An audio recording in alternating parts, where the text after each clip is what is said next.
Game 2 hasn't started yet. I started recording a little bit early because I submitted my deck and then immediately just hit F12. So maybe a few more comments on sideboarding here. Thing is, I'm worried if I start commenting on it, I'll realize all the mistakes I made. I think Tenement Crasher, I've been impressed with this card so far. It does a good job in this deck. It comes down on turn 6 and then just beats. And it's just a huge beat stick, which works. It's what you want. I mean, I don't think he has 2 Mercurial Chemisters that I could get with Slaughter Games, but the fact that I can get 1 is relevant. Take his bomb, get a good look at his deck list. No, this card's terrible. No, that can't possibly be the right sideboard plan. I'm sorry, I'm going to put Battlehorn into my deck. That is... sorry, no. I'm trading 1 for 1 for a card in his... well, a card in his deck I can't beat, but which I've got removal for. I don't know, let me know in comments whether or not you think that sideboard plan was correct. Yes, I'd love to play first. I'm Rakdos. Sigh. On the play, a hand that definitely needs to draw a mountain. So what does that give me? 1, 2 draw steps to find a mountain? I mean, it's great if I find a mountain, don't get me wrong. If I find a mountain in my first draw step, I go turn 2 Gorehouse Chainwalker, turn 3, 3, 3 Cryptthorn Hollow. But I think that 6 cards is more likely to win me the game than this. Not necessarily these 6 cards, but I've got Mizium Mortars, which he nearly ran into last game. So there's that. And let's face it, I've got the best 1-drop in the deck. You know, this guy gets in for 2 on turn 2. And you can't say anything to that, really, can you? At the end of the day, that's really all you can expect from a card, any kind of card, is the ability to get in for 2 on turn 2. That's just insane. I think this card's constructed viable, Bellows Lizard. I think that come next season, don't get me wrong, you've got to wait for Innistrad to rotate, but come next season, you'll be seeing Bellows Lizard aggro cleaning up across the board in Standard. He thinks before making his land drop. That's interesting. What other lands has he got? What other landy plans has he got in hand? Some sort of Guild Gate, I expect, which means he can't play the Gatekeeper Vine this turn, which means he's playing a Guild Gate next turn, which means he's probably not making another 2-drop next turn. Interesting times. If I draw a land, I don't think I play the Virshino Racketeer, interestingly enough. Ooh. He's got red mana in hand. Or doesn't have Mercurial Chemistry in hand. Yeah, I've been through my reasoning behind the Racketeer. I mean... let's see if he blocks. Because if he blocks, I definitely just pump. If he doesn't block, I could get in there for 1 and then play a 2-1. In a non-irrelevant sort of way.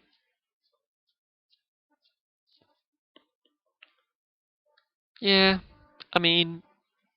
it's going to be a long time before I've drawn enough lands to make Virshino Racketeer discarding a land worthwhile. And if I'm drawing non-lands, chances are I'm drawing non-lands I want to cast. I mean, here, for example, I could discard Battlehorn and get a random card out of the deck. No, actually, maybe, yeah.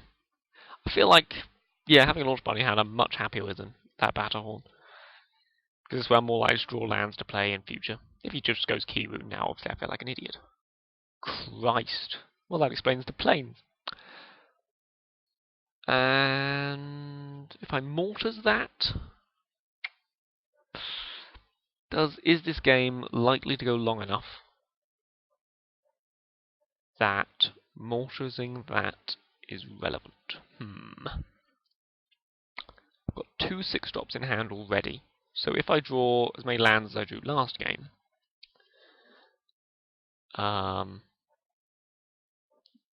then... so if I drew as many lands as I drew last game, then obviously the mortars is going to be insane. And I've got a launch party to hold the fort, kind of, in terms of removing his next play. He's yet to miss a land drop.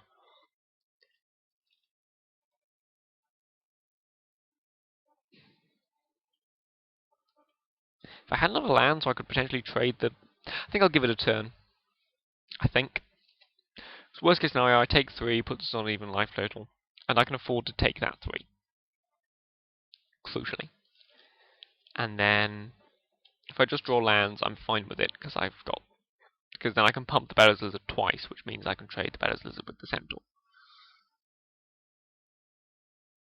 I'm not doing anything this turn. There's Skymark Rock. Yeah, then I'm on one of Mizium Mortars, the Skymark Rock. God, Skymark Rock's a good card. Okay, Towering Indrik. That shuts down some of my aggro fairly efficiently. And Gorehouse Chainwalker. That would be fantastic a while ago. I don't feel like I don't unleash it though.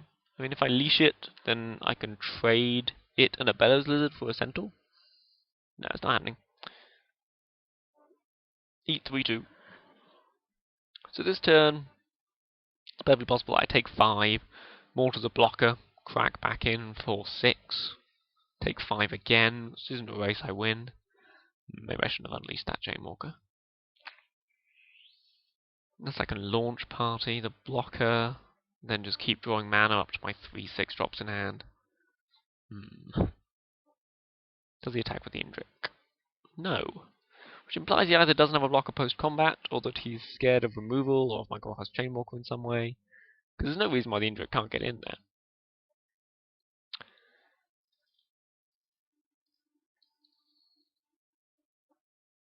Ooh, he does have a blocker of some kind. Skymark Rock? Yeah. Yeah, so here I think I launch the Bellows Lizard at the rock. Because if he starts getting in there with that rock, I can't win. He can just bounce my guys. So I launch the lizard at the rock. Sorry, I just heard that sentence. It's a funny sentence. Which is annoying, because, once I get to 6 mana, I can just Mortars away the rock, but I can't afford to take the damage that the rock presents. Ooh! No, wait, hang on. If I attack with just the Chainwalker... No. No, wait, if I attack with the Chainwalker and the Bellows Lizard, he blocks the Bellows Lizard with the Indrik, he doesn't block the Chainwalker. Yeah, and then I throw the Lizard at the rock. He's not going to block with the rock on either the Lizard or the Chainwalker, because if he does so, then I can pump and kill his rock. Whichever one he blocks with the Towering Indrik, probably the Chainwalker. Oh yeah, but he's got the Gatekeeper Vine. So if he blocks just Indrik on Chainwalker, and Gatekeeper Vine on Bellows Lizard, it's no better for me. Well, no, because I might then pump the Lizard to kill the Gatekeeper Vine. But he doesn't mind by doing that, and he might even suspect that I'm not going to.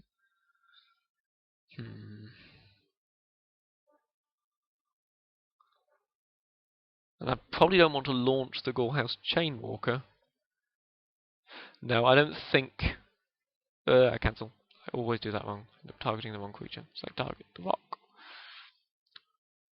Because even though I can just fling whatever he blocks with the Towering Indrik, because there's a fairly high chance he just blocks the Gorehouse Chainwalker, it's not worth doing so. Feels in many ways completely wrong, but is in fact completely right. So here I want to top deck just land, and be able to survive for that time. Yeah, I think unleashing the Gorehouse Chainwalker was extremely greedy. Does he get in there with the Indrik this time? No. Good.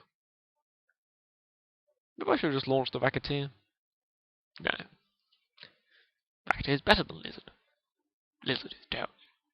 Lizard is terrible. I digress. So I want him to play creatures that can't attack enough to kill me, but that walk into Mizium Mortars.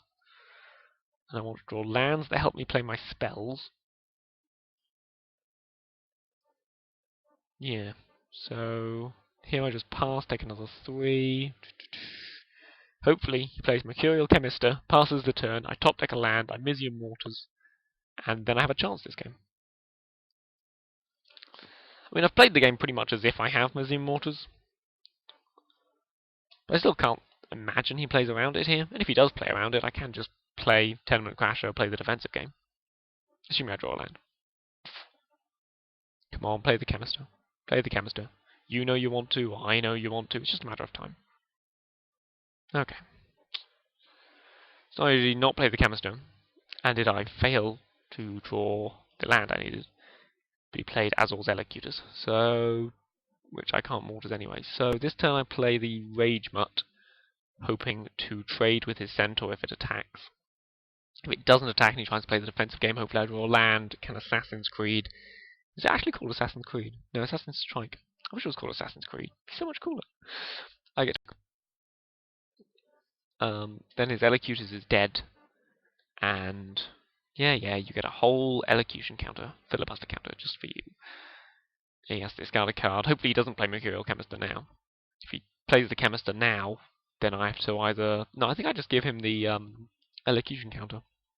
Yeah, if I draw a land. If he plays Chemister and I draw a land, I mortars away everything except the elocutors. Smash with my guys, because he ain't blocking at that point. He gets the extra filibuster counter, which is fine, because he's not about to win the game off them. I've got Assassin Strike in hand. He's got a lot of cards. Inspiration's good. For the position I'm in, he's got a lot of cards. If he attacks with the Centaur, which I'm 50-50 on him doing, he does not. He taps a green mana. Yeah. So, post-combat he plays a Drudge Beetle. And a Mercurial Chemister? Come on, play Mercurial Chemister. Yes! Go on, land. Fuck! Shouldn't swear, it's YouTube. Bollocks, shit, fuck, ass, shit. Fuck, bollocks. Fuck. If I'd drawn a land there, that would just be so perfect. Now he gets to draw at least 2 cards. Oh. Cancel. I think I have to just Mortars the Chemister, don't I?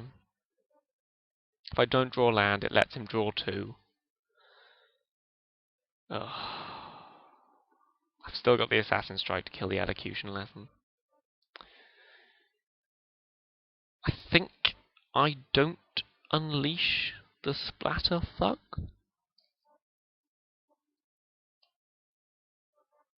No, I feel like unleashing it's kind of fine since I plan to kill the Elocutors anyway.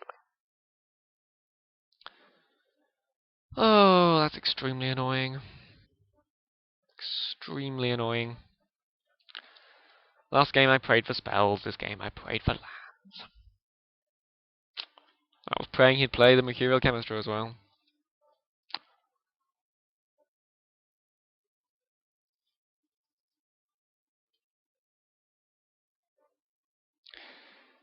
Well, no, I passed the turn. He gets another filibuster counter, but, you know, like I said, 1 land. I can't imagine he's going to get 5 filibuster counters before I draw a single land. That's something I find it hard to imagine him achieving.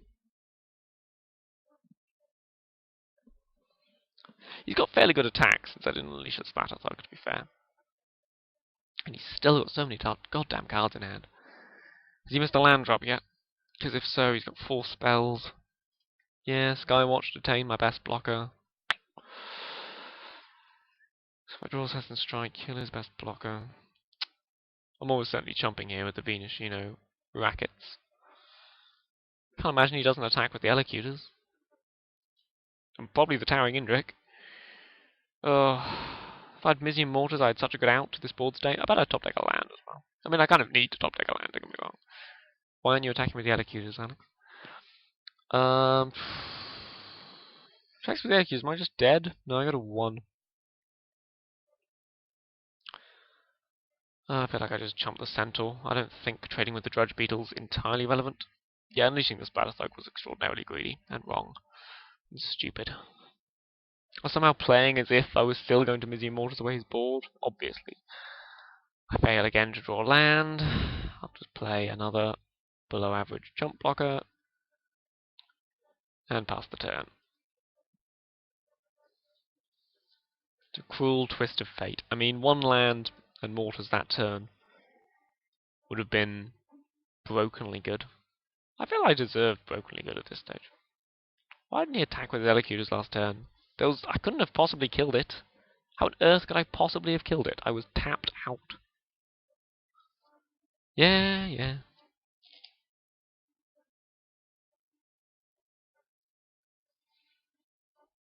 Do you have a pump spell? That's annoying. I wasn't expecting to die.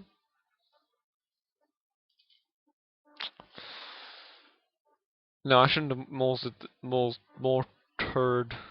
the Centaurs on turn 2, because then I couldn't have mortared the Chemister later. Bollocks.